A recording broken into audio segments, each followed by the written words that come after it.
This program is brought to you by RTS on iTunes U from the Distance Education Department of Reformed Theological Seminary. For more information on RTS degrees and programs, please visit us at www.rts.edu or call 1-855-854-6920.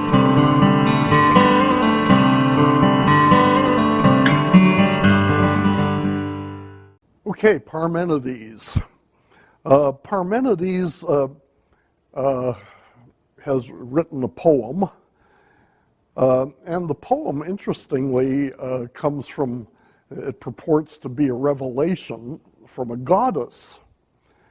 Now, that doesn't seem right with these ancient Greek philosophers. We thought that they were interested in developing a purely rational way of looking at the world. We wouldn't think that they'd be interested in goddesses. But of course, Parmenides' poem is a fictional poem. There really wasn't any goddess. And what happens is, of course, that the goddess engages in rational argumentation. So the goddess is really a reflection of Parmenides' own mind. And Parmenides is mainly interested in showing us the reflection of his own thought. Well, what does the goddess tell us? The goddess reveals that being is. Okay, remember when I told you that metaphysics is the study of being? Metaphysics is the study of being as being. Well, this is a pretty good example of early metaphysics, a man trying to speak generally about what being is, not about the material composition of being, the way Thales and Anaximenes did and so on, but about the way that we understand being and the characteristics of being. And the first truth then is that being is, okay? It's a contradiction to say that being is not. And this is where Parmenides puts his money. Being is, non-being is not. There is no such thing as non-being, okay? Now, think about that a little bit. You might say that zebras exist, but unicorns do not. Zebras inhabit, we might say, being, the world of being, but unicorns don't. Well, that's not quite true. Unicorns don't have what we would call material being, but unicorns exist in literature, don't they? Unicorns exist in fiction. Unicorns play an important part, not a real important part, but they play a part in the intellectual history of human beings.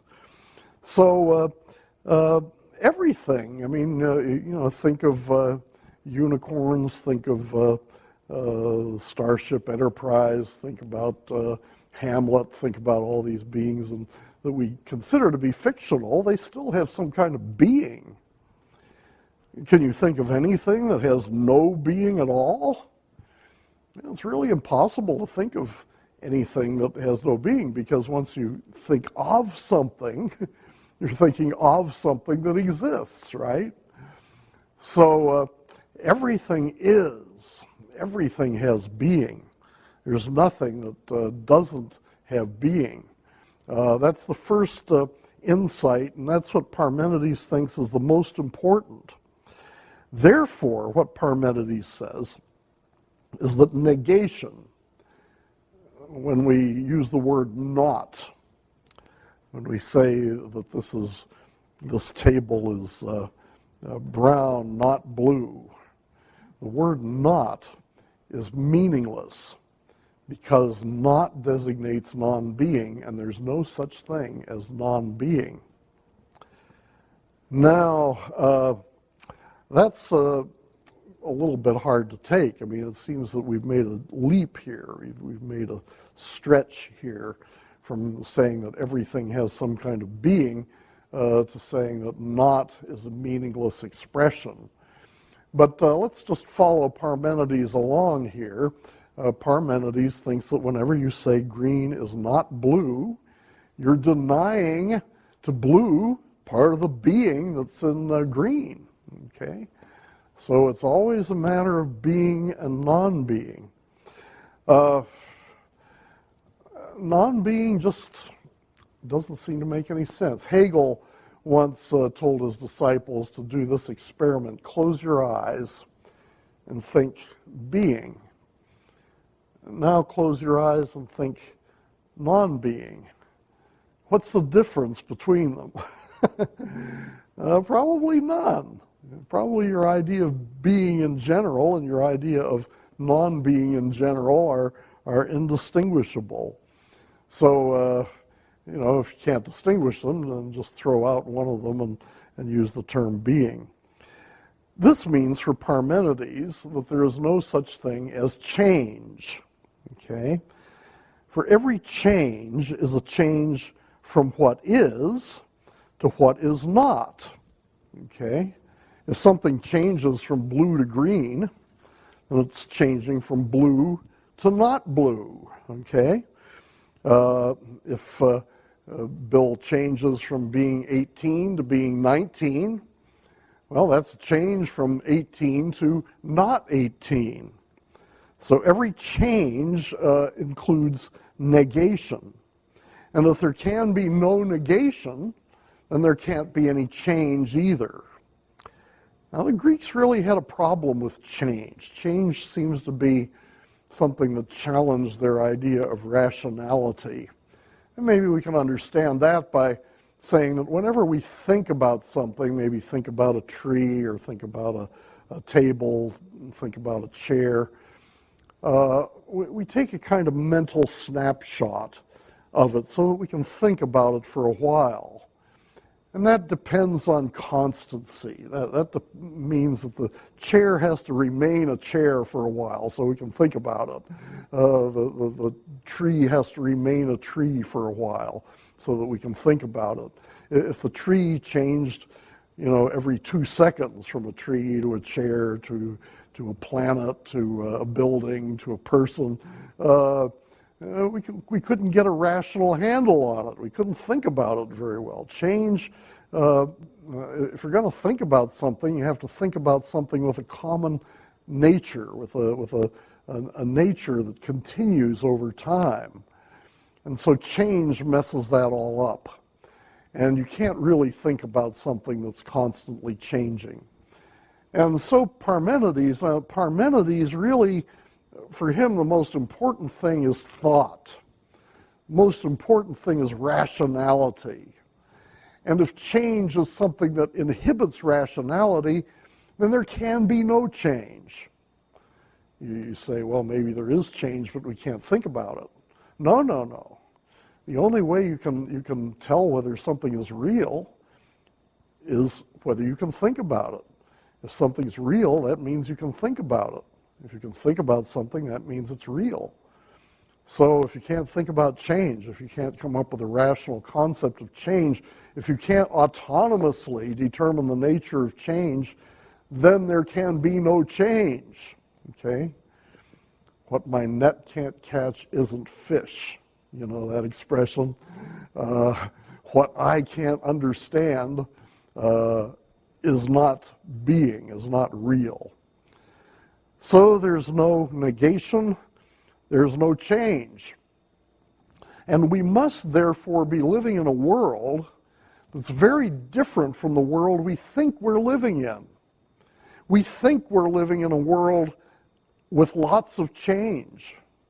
And we think we're living in a world where there's lots of negation. The chair is not the table. The clock is not me. The ceiling is not the floor. We think that there's a lot of negation. But Parmenides has proven by his autonomous rational intellect that there cannot be any negation, that there can't be any change. And so therefore the real world must be very different from the way it appears to us. Our senses mislead us, evidently. We have to choose between our senses and our mind. And if we have to choose between our senses and our mind, we always have to go with the mind, okay? our senses make mistakes. Your eyes are not reliable all the time. You look at the stick in the water with your eyes and it might appear to be bent, but when you go over there it turns out that the stick is straight, so your eyes mislead you. So this world that you see with your senses, your senses are not reliable. You really live in a very different kind of world. You have to go with your mind as over against your senses. That becomes an important contrast in the history of philosophy. You have some philosophers who go with their senses, and they're called empiricists. And you have other philosophers who go with their mind, and they're called rationalists. Of course, in this sense, every non-Christian philosopher is a rationalist. But in a more narrow sense, you have a distinction between rationalists and empiricists. Well, Parmenides is not an empiricist. Parmenides is a rationalist. And so here's what he thinks the real world is like. Now, this is getting rid of all the negation, getting rid of all the change. Being is like this. Being is ungenerated, indestructible, changeless, homogeneous, that is, it's all made up of the same stuff, indivisible, continuous, that is, there are no parts, because of course parts make it plural, and parts make it mean that something got changed into parts, or the parts change into the whole. Or parts, where you have parts, there are negations between the parts. It can't be any of that. So the real world must be without parts. It must be perfect, okay, because imperfection means that there's a change from perfect to imperfect, or imperfect to perfect. Motionless and limited. That may surprise you. You might expect Parmenides to say that it's unlimited or infinite. Okay? See, for the Greeks, infinity is a negative concept. Infinity means that something has no boundaries, and therefore it has no structure, it has no nature, it has no intelligible properties. So Parmenides wants to say the world is limited. That is, it has a rational structure to it, not unlimited, not infinite. You might say, okay, Parmenides, but man, this isn't the world I live in. The world I live in, there's lots of change. I'm changing all the time. I'm getting older, right? Vehicles are moving, and I got to be careful that one of them doesn't move over me. Time keeps changing, and so on. So now Parmenides would say, well, you just got to bite that bullet. You have to have the courage of your convictions, and you have to believe that despite the way things appear, that's illusion, and the world is really motionless. Yeah, but you say to Parmenides, how can I live in this changing world if my philosophy denies change? And here Parmenides does something that's a little bit strange. There's one place where Parmenides says, okay, there's another philosophy too that a lot of people live by. And it's not as good a philosophy as mine, but it seems that it's helpful to some people. And we all argue about this. Is Parmenides serious here? Is Parmenides offering this as an alternative philosophy? Is he saying this is another perspective, or is he saying that this is a subpar way of thinking?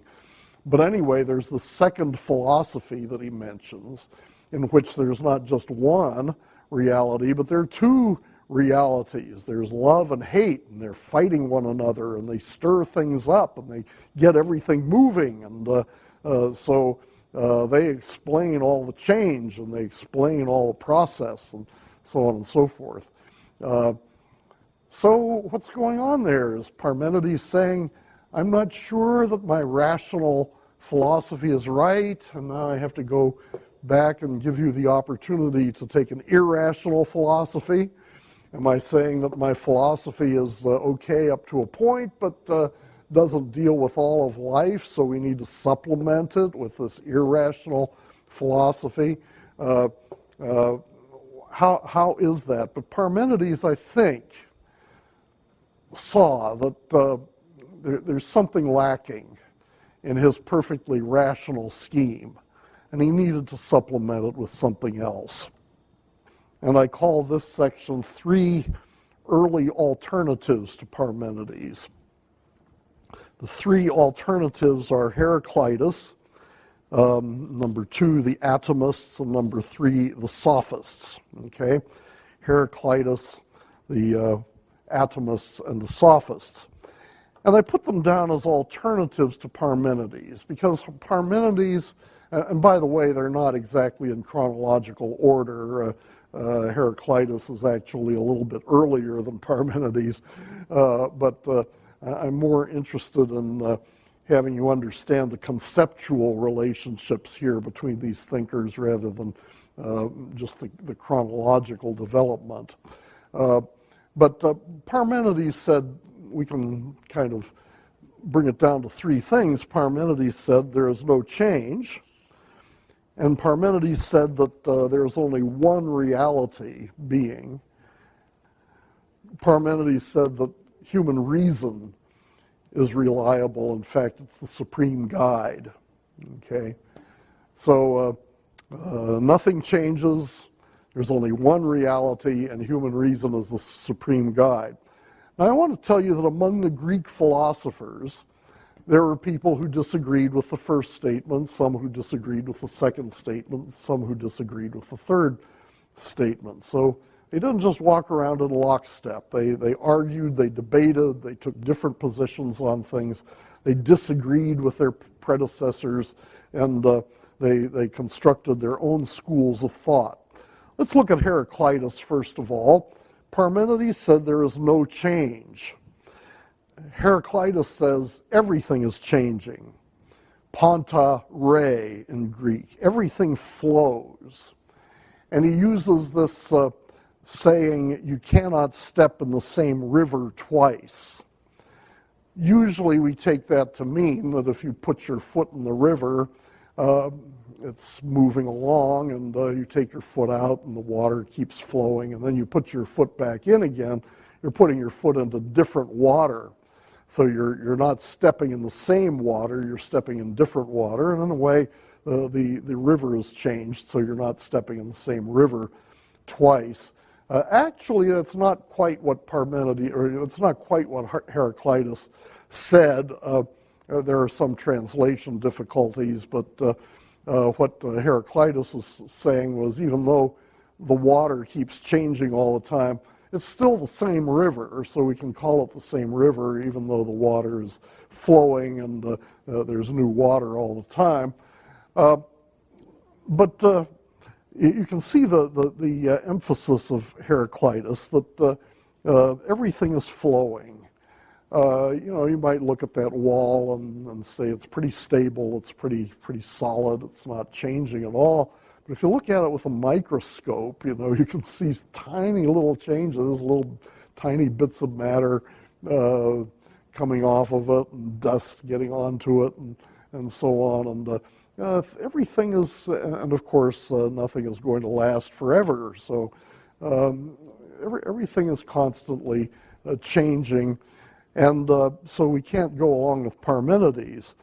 Now, often people say that Heraclitus is an irrationalist, as Parmenides is a textbook example of rationalism. Heraclitus is a textbook example of irrationalism.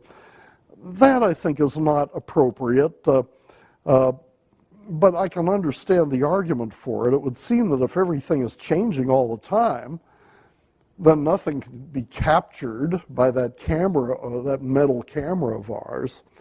So nothing can be captured in rational concepts. But Heraclitus makes the statement, everything changes, which presumably is a rational assertion. Heraclitus, if you ask him, do you believe in reason, or do you think reason is useless? Heraclitus would certainly say, I believe in reason. And all the Greeks said that. All Greeks said that the rational life is the good life.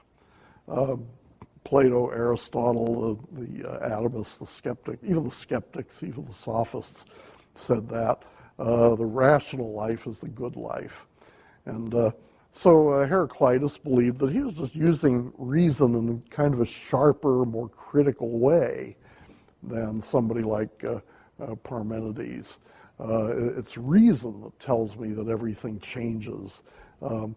But you see, we have to account for change.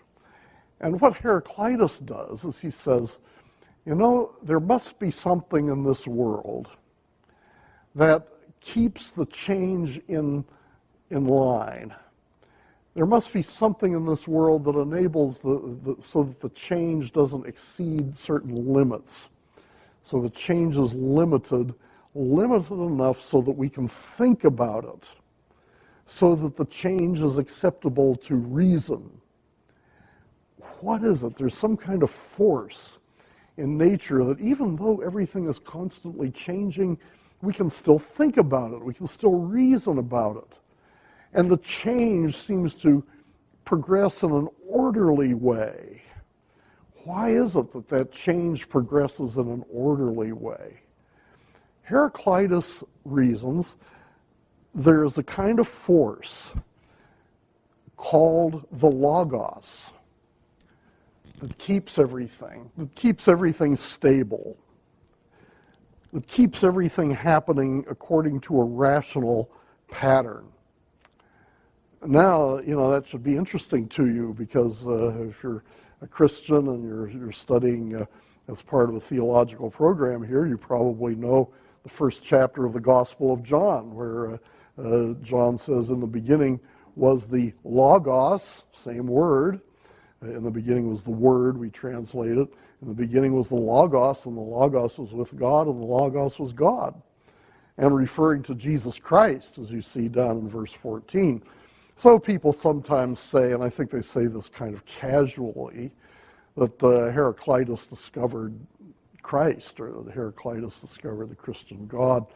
One of the church fathers said that the Greek philosophers lived according to the logos, and so they lived according to Christ. Well, I think that's a careless way of talking about it, because Heraclitus certainly didn't think of this logos as a person of the Trinity. He didn't believe in the Trinity at all. He didn't think of that in terms of the God of the Bible at all. But he saw the need for some kind of a principle. And it's an impersonal principle. It's an impersonal, rational principle that somehow governs the changing world according to a pattern. But, of course, that's a problem for Heraclitus, because what if the logos keeps changing too? Then that would take away the rational structure of the world. It would be one thing on Monday, a different thing on Tuesday, a different thing on Wednesday. So at least the logos has to be constant. The logos has to be unchanging, doesn't it? But how can that be? I mean, the heart of Heraclitus' philosophy, his great insight, is that everything changes. So how can there be any exceptions? How can the logos be something unchanging? So Heraclitus here, he's trying to bridge this gap between an irrationalist view that everything changes and saying, well, not quite everything changes. At least we have a kind of standard, a kind of criterion, a kind of rational principle here. But that rational principle doesn't seem to be adequate, so we jump back up there again. So Heraclitus faces this dialectic, this back and forth between rationalism and irrationalism. The next group of philosophers are known as the Atomists. These disagree with Parmenides with regard to monism and pluralism. Okay, I said that Parmenides was a monist. Parmenides believed that there is only one reality. The atomists believe that there are many realities. The atomists believe that there are lots of little things floating around in this universe, and so they become the fathers of pluralism. Now, I've mentioned some names there on the outline: Leucippus, Democritus, very kind of set the foundations for everything. Epicurus, you sometimes hear the word Epicurean used of somebody who likes to eat good food. Well, that's Epicurus is in his ethics. He's an apostle of pleasure, or hedonism, if you want. But Epicurus was also an atomist in his metaphysical philosophy. Lucretius was a Latin poet, and then there were qualitative atomists, Empedocles and Anaxagoras, who I won't take time to discuss with you now. But think first of all of Democritus, basically. Democritus follows the primacy of plurality. That is to say, what this world really is vast numbers of tiny atoms. Now, if you're trying to understand the basic nature of the world in philosophy, you can do that in two ways. You can either do it by extrapolating outward to the characteristics of the whole universe, or you can extrapolate inward and downward to the very tiniest realities. And so some philosophers say to understand the world, you need to understand everything in its broad context. You understand these tables in the context of the room, and understand the room in the context of the building, and understand the building in the context of the town and the state and the country and the planet, and so on and so forth, until you have the context of all being. That's sort of what Hegel did. That's sort of what Spinoza did. And that's sort of what Parmenides did in a way. I mean, he said that you can't really speak intelligibly about individual things. You can only speak about the one thing, which is being. The other way of trying to understand the world is by chopping everything up into little bits, okay? I want to understand this table. Well, first I have to understand the parts of the table. So I chop the table down into tiny little pieces, and I chop those pieces down into tiny little pieces, and those pieces into tinier pieces, until I get to something which is perhaps the tiniest thing that there is. Something that's so tiny that I can't chop it anymore, okay? Something that's truly unchoppable. And when I get to that, I've got the ultimate constituent of the world, and I understand the world, right? So that's the logic of it. And the atomists, when they got to, actually they postulated it. I mean, this is armchair science. They didn't actually chop anything, but they would speculate, and they'd say, well, if we chop everything down to the tinier and tinier parts, eventually we'll reach some parts that can't be chopped anymore. And what shall we call those? We'll call them atoms, okay? Atomos in Greek. A is the alpha privative. Tomos means chop.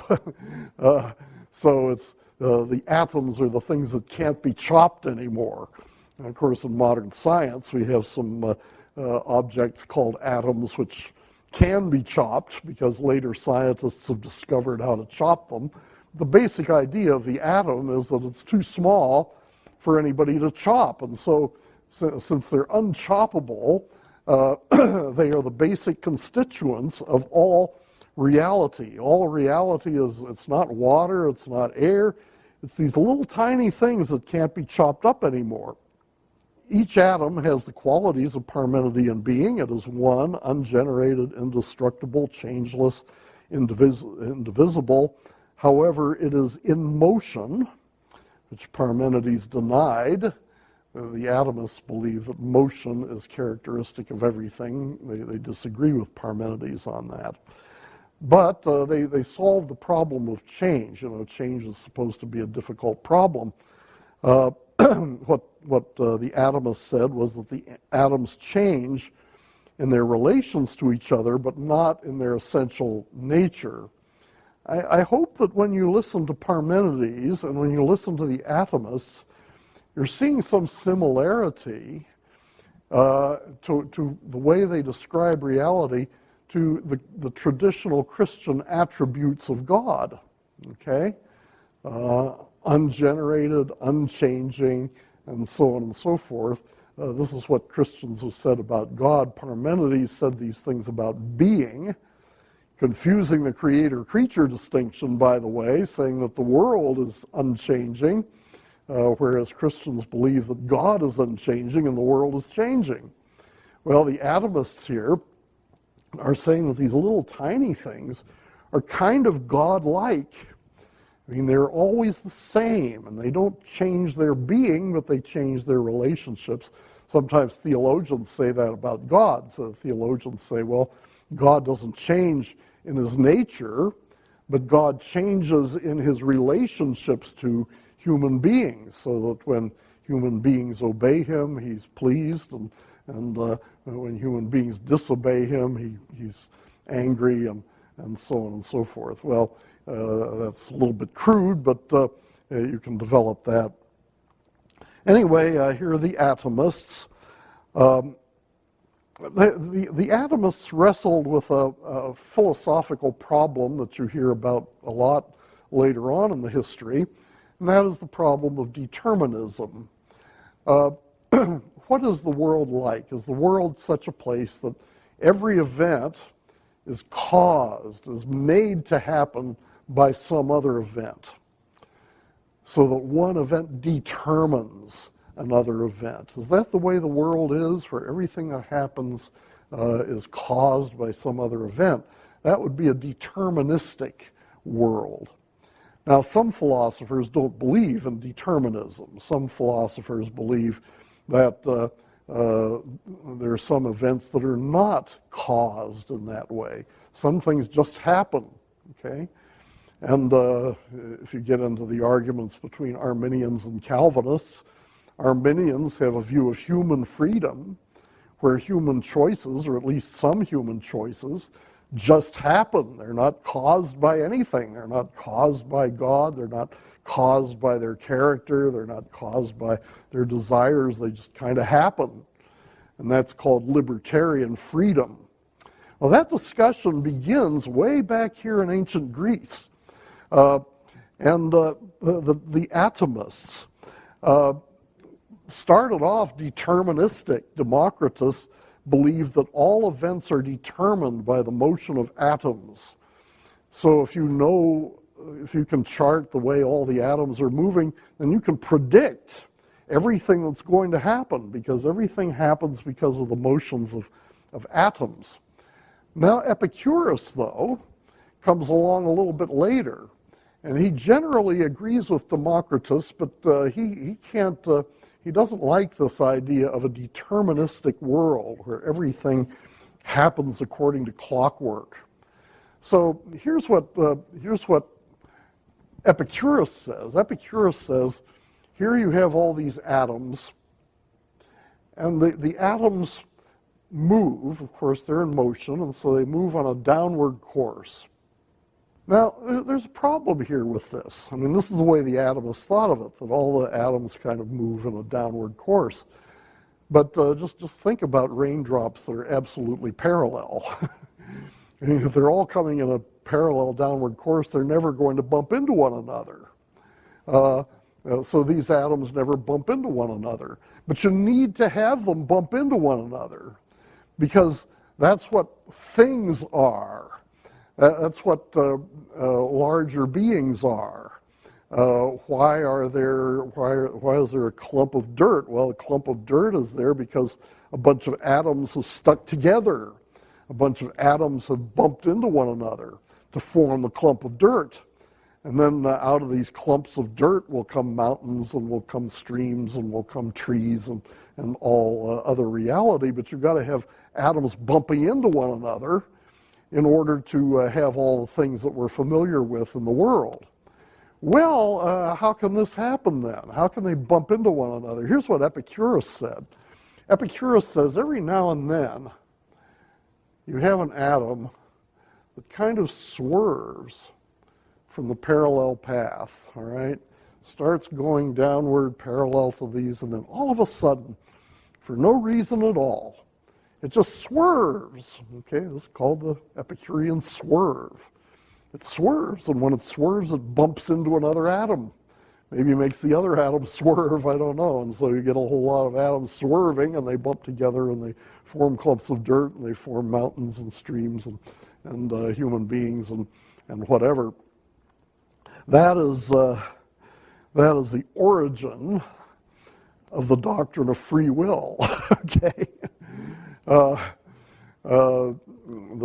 Something just happens to take place, that there's a purely accidental swerve.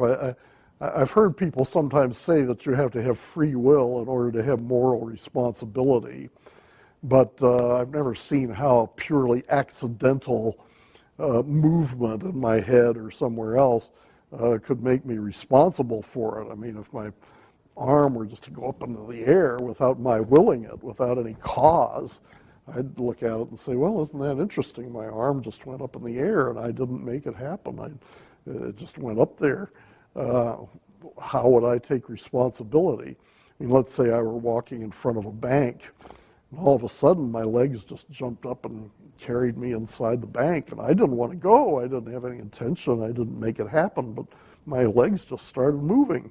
They swerved. That took me into the bank, and and somehow something happened to my vocal cords, and I told the bank teller that I wanted money, and something happened to my arm, and it went into my pants, and lo and behold, I have a gun in my hand.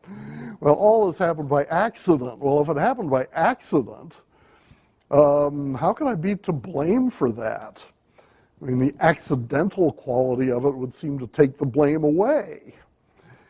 But anyway, I digress perhaps. I don't think that Epicurus went through all that reasoning. But anyway, that's the beginning of the doctrine of free will. That's the beginning of the conversation within philosophy between determinism and free will, or determinism and chance. What we have here with the atomists, I think, is another example, and I think all non-Christian philosophy is like that, another example of rationalism and irrationalism.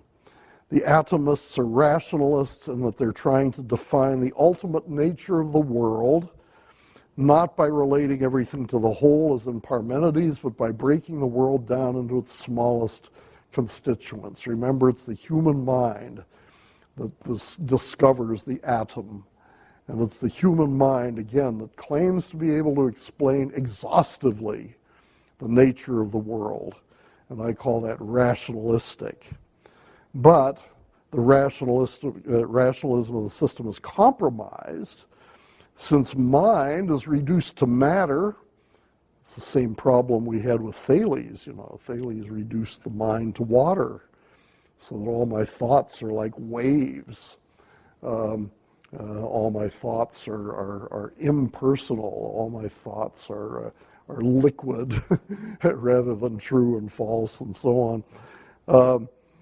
So mind is reduced to matter and motion.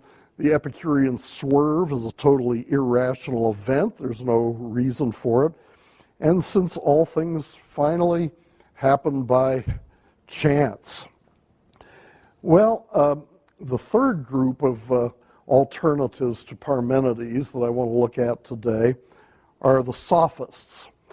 And I mentioned some names there: Protagoras, Gorgias, Thrasymachus. Thrasymachus said that justice is the interest of the stronger. You can learn that quote for some conversation sometime. Protagoras said that man is the measure of all things. Interesting quotation.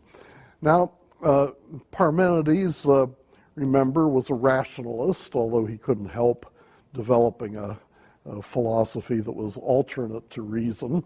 But for the most part, Parmenides was a rationalist. He wanted to trust his reason, not his senses. He wanted to trust his reason when any problem came up.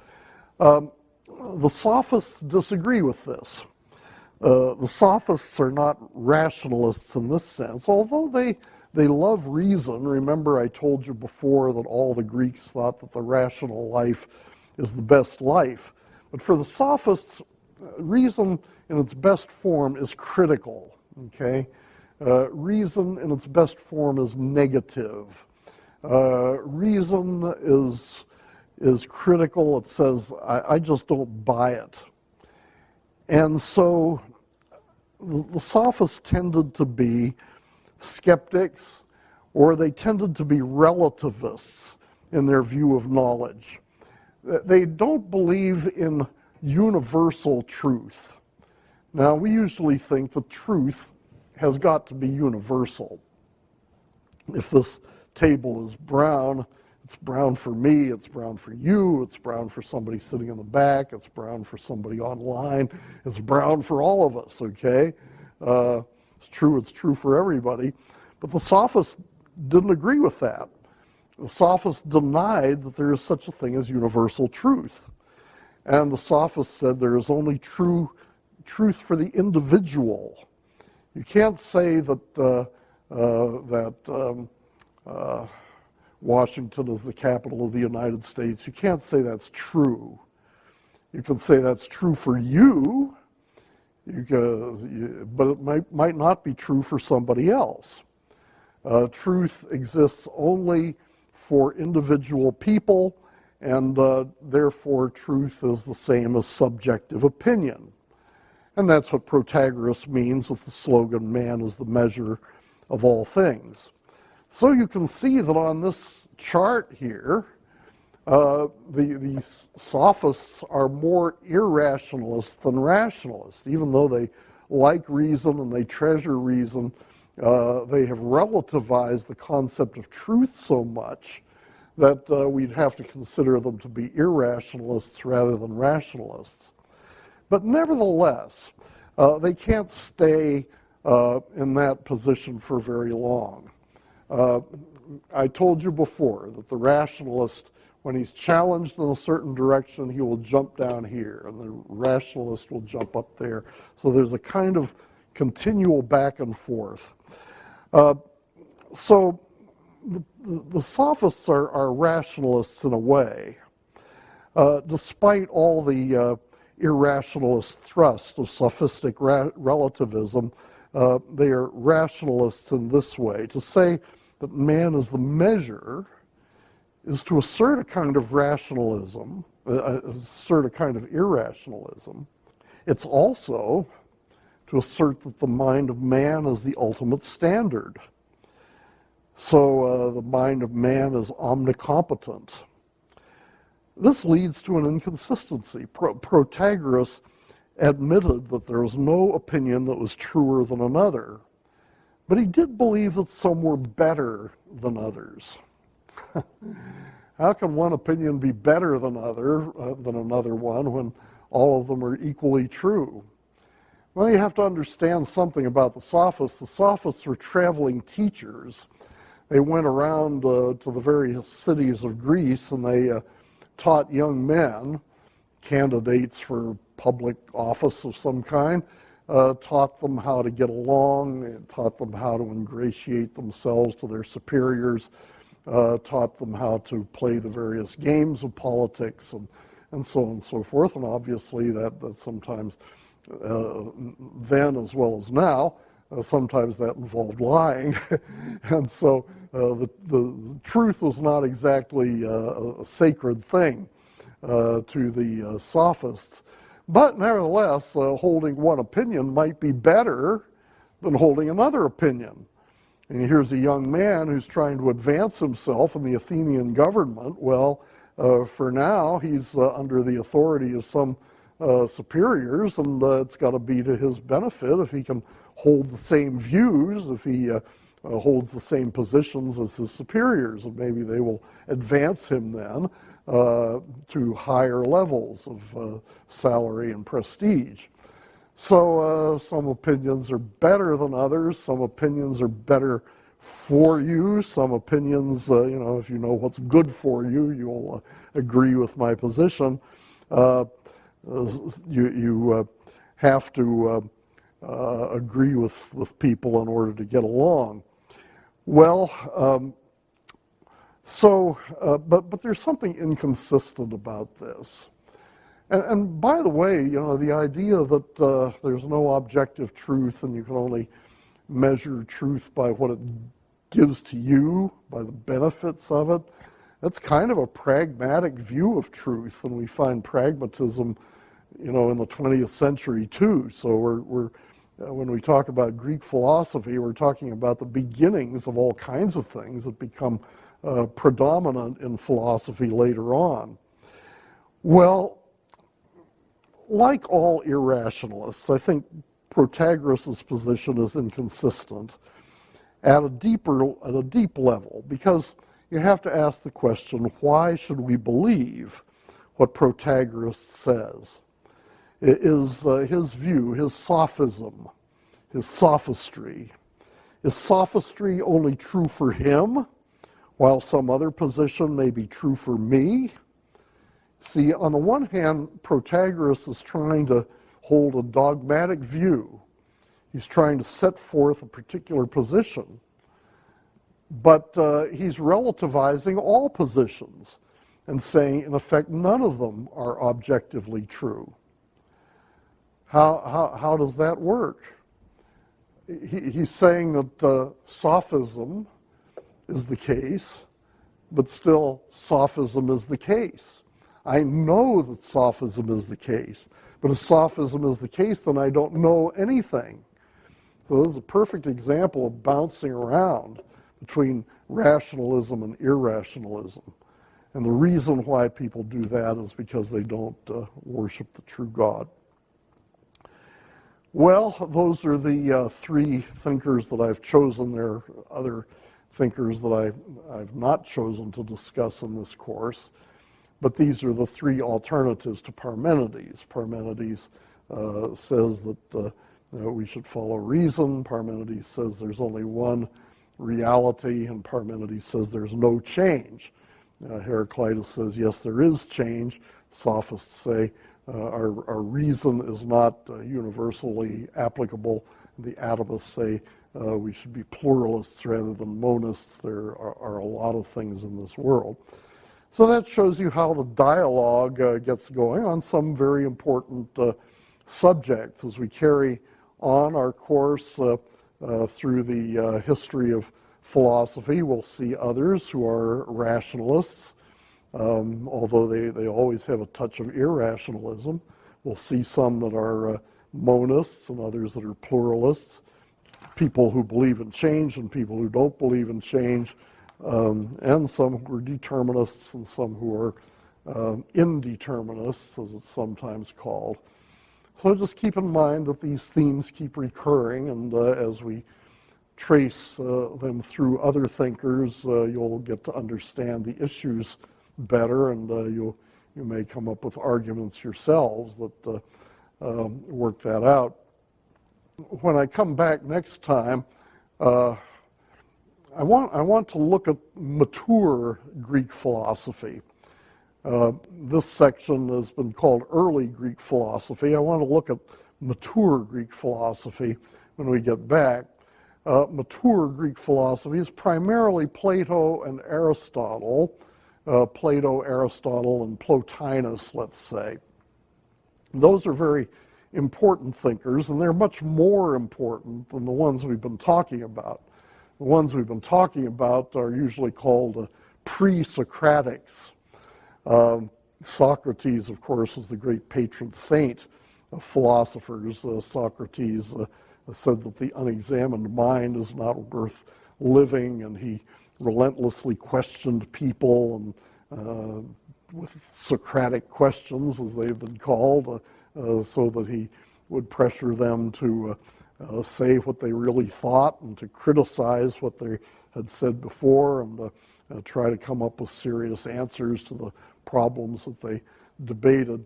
And that led to a whole new era in philosophy. Of course, Socrates didn't write any books, but his pupil was Plato, and Plato described Socrates in great detail, and Aristotle then, and others. The thing about Plato and Aristotle is that they were more reflective. They understood better the defects in the previous views, but they also were able to appreciate the previous views. I think what happens in Plato and Aristotle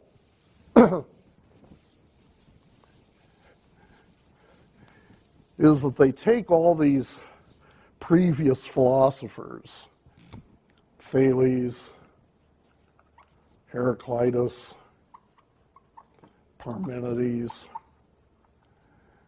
and they deal with all the questions that these people were asking, and they take what they think is best out of those previous philosophers, and they criticize what they think is not so good. And then they integrate the good thoughts of the past philosophers with some of their own thoughts into a broad system of philosophy. So Plato offers us a major system of philosophy which deals not just with a few subjects, but with a vast number of subjects. Plato is interested in change, but not only about change. Plato's interested in rationality, but not only that. Plato's interested in the good. Plato's interested in society and justice, as the Sophists were, for example. But Plato's able to take all of these different subjects and bring them together into a system. He's concerned about how the world can be stable and yet at the same time changing. And so what he does is that there's one part of his system that he thinks is unchanging, and there's another part of his system that's changing. The world of the forms is unchanging. The world of our experience is constantly changing. So he has a place for Parmenides. He has a place for Heraclitus. And this is typical, I think, of the really great thinkers in philosophy. I think the greatest thinkers in the history of philosophy are Plato, Aristotle, Thomas Aquinas, and Kant. Well, give Augustine a honorable mention here, give Hegel honorable mention. But what the great philosophers do is they don't just think about one subject. They don't just hop up on one bandwagon. They're not disciples of somebody in the past. Rather, they are able to combine ideas from their predecessors and show that what Heraclitus says is true, but it should be seen in this context, and what Parmenides says is true, it should be kept in this context. And so we'll have room for all of this, and we'll back away so that we can see the world in a greater depth and greater length. Well, that's also true, I think, of Aristotle. It's also true of Aquinas, also true of Kant. That's why I consider them to be the greatest philosophers. That is, they see most broadly. They bring together thoughts from their predecessors. And so when I begin my next lecture, we'll look at Plato and then Aristotle. Plato was a student of Socrates. Aristotle was a student of Plato. So it's been said that no teacher ever had a greater pupil, and no pupil ever had a greater teacher than Plato and Aristotle. Very interesting relationship between the two. And so we'll talk about those when we get back to work.